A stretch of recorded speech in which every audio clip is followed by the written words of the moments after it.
Hi hello ನಮಸ್ತೆ friends, welcome to C M news YouTube ಚಾನಲ್ಗೆ. ನೀವೇನಾದರೂ ಇದೇ ಮೊದಲ ಬಾರಿಗೆ ನಮ್ಮ ನ್ಯೂಸ್ ಚಾನಲ್ ಅನ್ನು ನೋಡ್ತಿದ್ರೆ ಆದಷ್ಟು ಬೇಗ ನಮ್ಮ ಚಾನಲ್ ಅನ್ನು ಸಬ್ಸ್ಕ್ರೈಬ್ ಮಾಡಿಕೊಂಡು ಪಕ್ಕದಲ್ಲಿ ಇರುವ ಬೆಲ್ ಐಕಾನ್ ಮೇಲೆ ಆಲ್ ಅಂತ ಪ್ರೆಸ್ ಮಾಡಿ. ಯಾಕಪ್ಪ ಅಂತಂದ್ರೆ ನಾವು ಮಾಡುವಂತಹ ಪ್ರತಿಯೊಂದು ವಿಡಿಯೋನು ಕೂಡ ನಿಮಗೆ ಬರುತ್ತದೆ. ರಾಜ್ಯದಲ್ಲಿ ಪ್ರಪ್ರಥಮವಾಗಿ ಆಷಾಢದಲ್ಲಿ ಬಾಗಿನ ಸಮರ್ಪಿಸಿದ ತರೀಕೆರೆ ಅಜ್ಜಂಪುರ ತಾಲೂಕಿನ ಶಾಸಕರಾದ GS ಶ್ರೀನಿವಾಸರು. ಮಳೆಯಿಂದಾಗಿ ಮನೆ ಕಳೆದುಕೊಂಡವರಿಗೆ 48 ಗಂಟೆಗಳಲ್ಲಿ ಪರಿಹಾರ ನೀಡಲಾಗುವುದು. ಅಜ್ಜಂಪುರ ತಾಲೂಕು ತಹಶೀಲ್ದಾರ್ ಆದ ಚನ್ನಾಪುರ ಗ್ರಾಮದ ತುಂಬಿದ ಬೀದಿಯಲ್ಲಿ ಇರುವಂತಹ ತಿಪ್ಪೆಯನ್ನು ತೆರವುಗೊಳಿಸಲು ಆಗ್ರಹ. ಶ್ರಾವಣದವರೆಗೂ ಕಾಯದೆ ಆಷಾಢದಲ್ಲೇ ಬಾಗಿನ ಅರ್ಪಿಸಿದ ಬಹುಶಃ ರಾಜ್ಯದ ಮೊದಲ ಶಾಸಕರು ಇವರೇ ಇರಬೇಕು. ಚಿಕ್ಕಮಗಳೂರು ಜಿಲ್ಲೆ ಅಜ್ಜಂಪುರ ತಾಲೂಕಿನ ಅಜ್ಜಂಪುರ ಪಟ್ಟಣದ ಪರ್ವತರಾಯನ ಕೆರೆ ಕೋಡಿ ಬಿದ್ದಿದ್ದು ಈ ದಿನ ಬಾಗಿನ ಸಮರ್ಪಣೆ ಮಾಡಿದರು. ಯಾರು ಅಧಿಕಾರದಲ್ಲಿದ್ದರೇನು, ಪ್ರತಿಯೊಂದು ಕೆರೆ ನಮ್ಮೆಲ್ಲರ ಅನ್ನದ ತಟ್ಟೆ. ಎಲ್ಲರೂ ಈ ಕಟ್ಟೆಯಿಂದಲೇ ಅನ್ನದ ತಟ್ಟೆ ಇಟ್ಟುಕೊಂಡಿದ್ದಾರೆ. ಮೇಲಿರುವ ತಾಯಿಗೆ ಯಾರು ಅಧಿಕಾರದಲ್ಲಿದ್ದಾರೆಂಬುದು ಗೊತ್ತಿಲ್ಲ. ಮನುಷ್ಯನ ಪ್ರಯತ್ನಕ್ಕೆ ಫಲ ಸಿಗದಿರಬಹುದು, ಆದರೆ ಪ್ರಾರ್ಥನೆಗೆ ಫಲ ಸಿಕ್ಕೇ ಸಿಗುತ್ತದೆ ಎನ್ನುವುದಕ್ಕೆ ಇದೀಗ ಕೆರೆ ಕೋಡಿ ಬಿದ್ದಿರುವುದೇ ಸಾಕ್ಷಿ ಎಂದು ಹೇಳಿದರು. ಅಜ್ಜಂಪುರ ಮತ್ತು ತರೀಕೆರೆ ಅವಳಿ ತಾಲೂಕುಗಳ ಶಾಸಕರಾದಂತಹ GS ಶ್ರೀನಿವಾಸ್ ರವರು ಅಜ್ಜಂಪುರದ ಪರ್ವತರಾಯನ ಕೆರೆಗೆ ಬಾಗಿನ ಸಮರ್ಪಿಸುತ್ತಿರುವುದು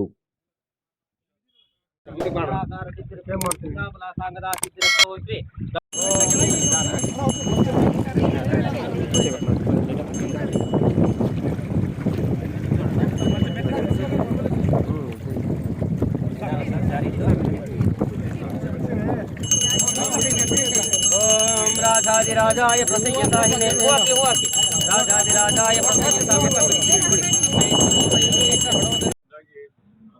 ನಮ್ಮ ಸರ್ಕಾರದಿಂದ ಕೂಡ ಅದಕ್ಕೆ ತೊಂದರೆ ಆದವರಿಗೆ ಎಷ್ಟು ತೊಂದರೆ ಆಗಿದೆ ಅಂತ ಹೇಳಿ ತಾತ್ಕಾಲಿಕವಾಗಿ ಹಣವನ್ನು ಬಿಡುಗಡೆ ಮಾಡಿದ ಎಲ್ಲ ಡಿಪಾರ್ಟ್ಮೆಂಟ್ಗೂ ತಾತ್ಕಾಲಿಕವಾಗಿ ಮೇಂಟೈನ್ ಮಾಡಲಿಕ್ಕೆ ಹಣದ ಕೊರತೆ ಏನಿಲ್ಲ. ನೆಕ್ಸ್ಟ್ ಪರ್ಮನೆಂಟ್ ಸ್ಟ್ರಕ್ಚರ್ ಆಗ್ಲಿಕ್ಕೆ ಅದೆಲ್ಲದೂ ಕೂಡ ಎಸ್ಟಿಮೇಟ್ ಅನ್ನ ಕೊಟ್ಟಿದ್ದಾರೆ ಈಗಾಗಲೇ ಎಕ್ಸಿಕ್ಯೂಟಿವ್ ಇಂಜಿನಿಯರ್ಗಳು. ಅದನ್ನ ಖಂಡಿತವಾಗಿ ಆದಷ್ಟು ಬೇಗ ನಾವು ಕೂಡ ಫಾಲೋ ಅಪ್ ಮಾಡಿ ಹಣವನ್ನ ತರಿಸಲಿಕ್ಕೆಲ್ಲ ವ್ಯವಸ್ಥೆ ಮಾಡ್ತೀವಿ. ಒಟ್ಟಾರೆ ಇದೊಂದು ಒಳ್ಳೆಯ ವಾತಾವರಣ ಆಗಿರ್ಬೋದು. ನೀರು ನುಗ್ಗಿದೆ, ಅದೇ ತರೀಕೆರೆಯಲ್ಲೂ ಕೂಡ ಮನೆ ಒಳಗೆ ನೀರು ನುಗ್ಗಿದೆ. ಇಲ್ಲಿ ನಾಗವಂಕದಲ್ಲಿ ಬಗ್ಗೋಳಲ್ಲಿ ತುಂಬಾ ಮನೆಗಳು ಪಾಪ ಅವೆಲ್ಲ ಬಡವ ಮನೆಗಳು ಮಣ್ಣು ಅವೆಲ್ಲ ಕೂಡ ಹೆಚ್ಚಿನ ಹಾನಿ ಬಗ್ಗೋಳಿಲಾಗಿದೆ, ನಾಗವಂಕಲದಲ್ಲಿ ಆಗಿದೆ, ಗೌರಪುರದಲ್ಲಿ ಒಂದು 2-3 ಮನೆ ಸುರಿದಾಗಿದೆ.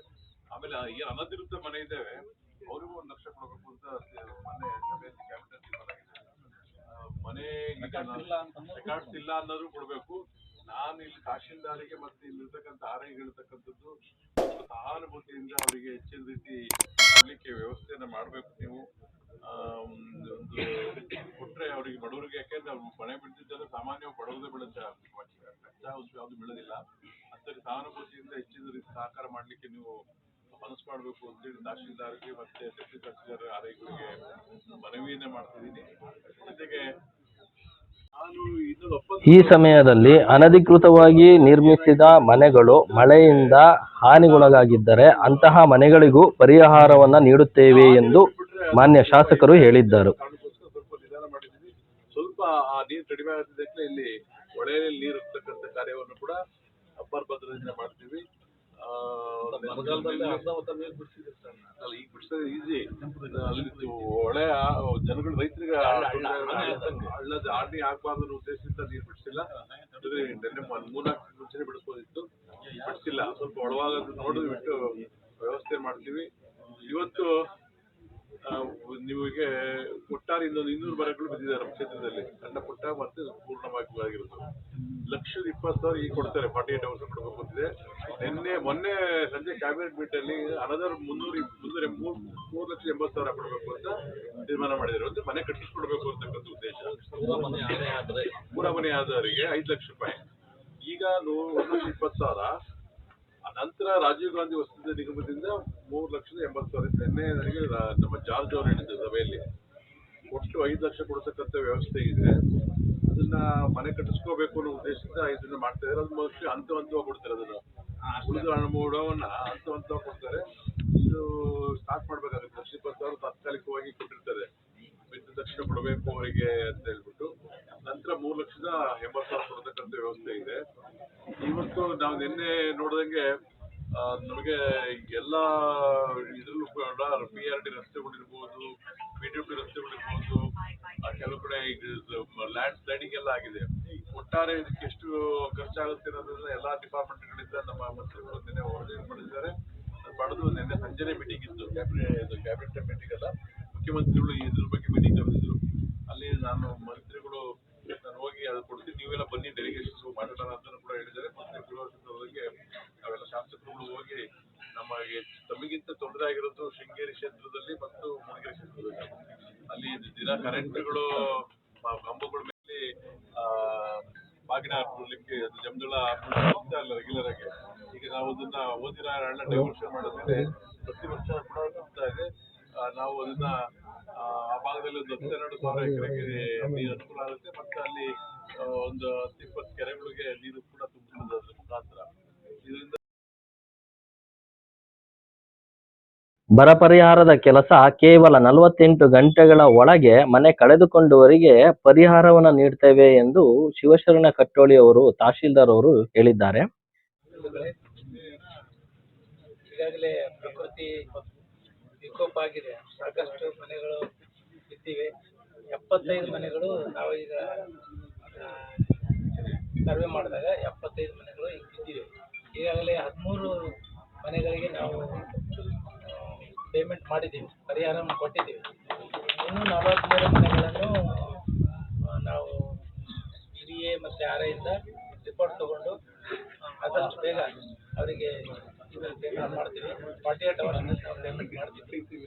ಅದಕ್ಕೆ ತಮ್ಮೆಲ್ಲರ ಸಹಕಾರ ಬೇಕು. ಈಗಾಗಲೇ ಮಾನ್ಯ ಶಾಸಕರು